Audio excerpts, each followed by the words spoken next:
Ah, ok, Svetlana, en Allemagne. Pouvez-vous vous présenter? Quel âge vous avez? Où vous vivez? Votre profession? En anglais ou en russe? En russe, ça va être plus simple. Je m'appelle Svetlana.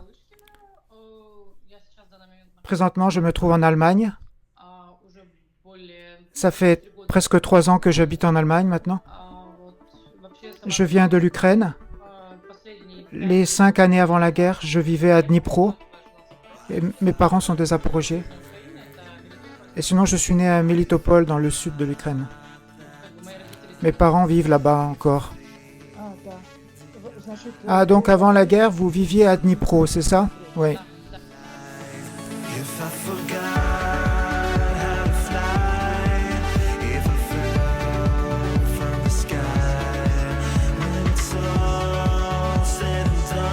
Ah, d'accord. Pourquoi vous avez décidé de partir en Allemagne?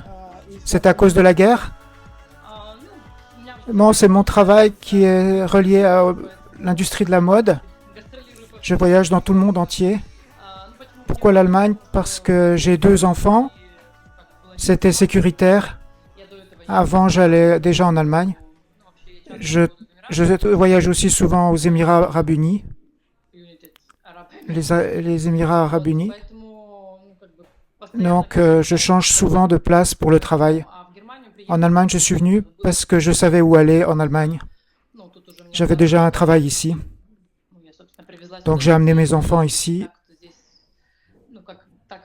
Donc, comme vous savez, c'est très cher dans les autres pays pour l'éducation des enfants. Ici en Allemagne, c'est normal pour l'éducation des enfants. J'ai pas compris. C'est un pays où l'éducation des enfants, par rapport à l'Ukraine, c'est plus adéquat qu'en Ukraine pour éduquer les enfants. Par rapport à d'autres pays, c'est mieux l'Allemagne. Ah, vous avez trouvé une bonne école pour vos enfants en Allemagne. Mon fils aîné, il ne va plus à l'école, il est à l'université. Et le plus jeune, va à l'école, au collège. Donc, on a trouvé un endroit où il pouvait se sentir bien pour étudier.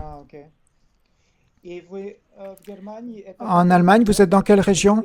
La Bavière. C'est pas très loin de Munich. C'est à 100 km de Munich qu'on se trouve. Vous avez dit que vous êtes cosmétologue? Vous travaillez dans l'industrie de la mode, c'est ça? Oui. En quoi cela consiste? Vous vendez des produits ou... J'ai beaucoup de choses, c'est très varié. Je vends des produits, je représente des cosmétiques, différentes procédures, d'appareils de cosmétologie. De spécialisation, j'étais médecin et j'ai une formation pharmaceutique. J'ai fait beaucoup de choses dans ma vie, mais j'aime bien la médecine. C'est intéressant, c'est varié pour se développer. Je suis assez contente de ma profession jusqu'au jour d'aujourd'hui.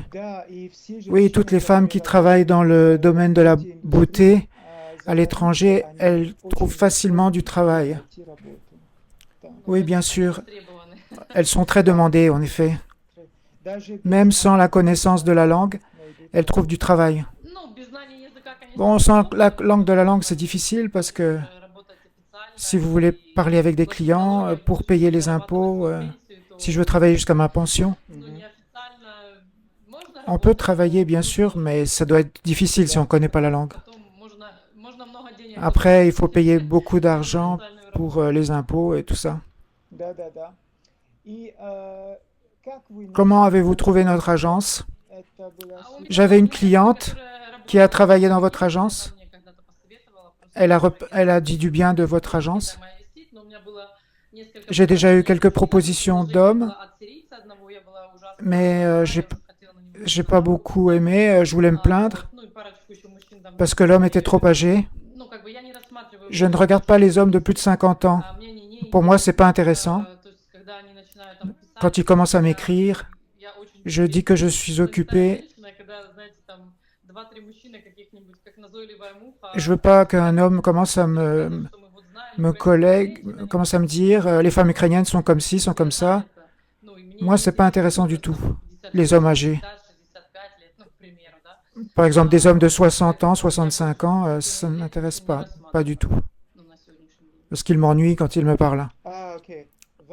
Ah, vous avez 40 ans, et donc une différence de 10 ans, c'est le maximum pour vous. D'accord. Vous savez, n'importe quel homme, on peut le rendre beau avec l'aide de mes mains magiques, mais ce n'est pas seulement le visage, c'est ce qu'il y a à l'intérieur de l'homme, et les valeurs et tout ça. Quels sont les critères importants pour vous en dehors de l'âge? Vous avez d'autres critères qui sont importants pour vous?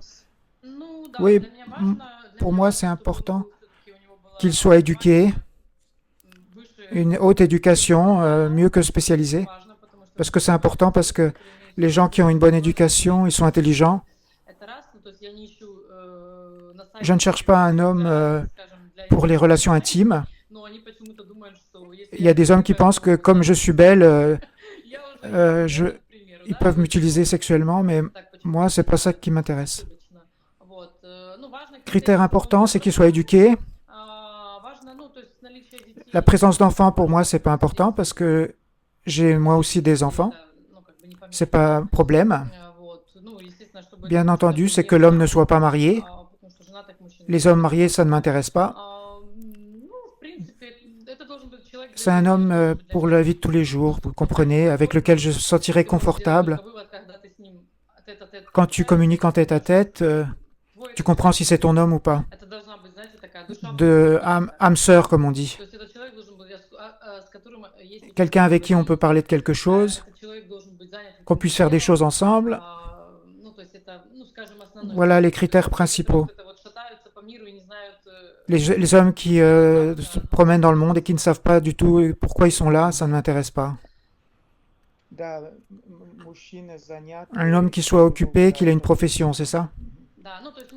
Oui, je voudrais un homme qui soit flexible comme moi, avec qui on peut trouver des points communs, des intérêts communs. Par exemple, j'aime beaucoup voyager. Je voudrais qu'il aime voyager. Et là encore,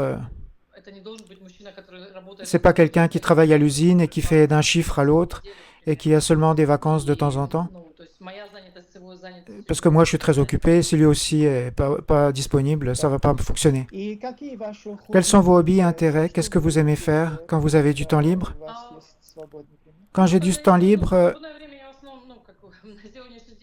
pour l'instant, c'est surtout le voyage, la cuisine. J'aime cuisiner quand j'ai du temps. La photographie. Parfois, j'aime les danses. Mais là, c'est si j'ai du temps seulement. Vous avez dit que vous avez beaucoup voyagé. C'est quoi les voyages inoubliables pour vous? Un voyage où vous avez eu des grandes émotions quand vous avez voyagé? C'était dans quel pays? J'aime beaucoup l'Espagne, par exemple, les pays au bord de la mer, la Grèce, les Maldives. Ça, je m'en souviens des Maldives. La Chine aussi. Il y a une île là-bas en Chine. J'aime beaucoup la Thaïlande, le Vietnam. Ça, c'est ce que j'aime, ouais. D'accord.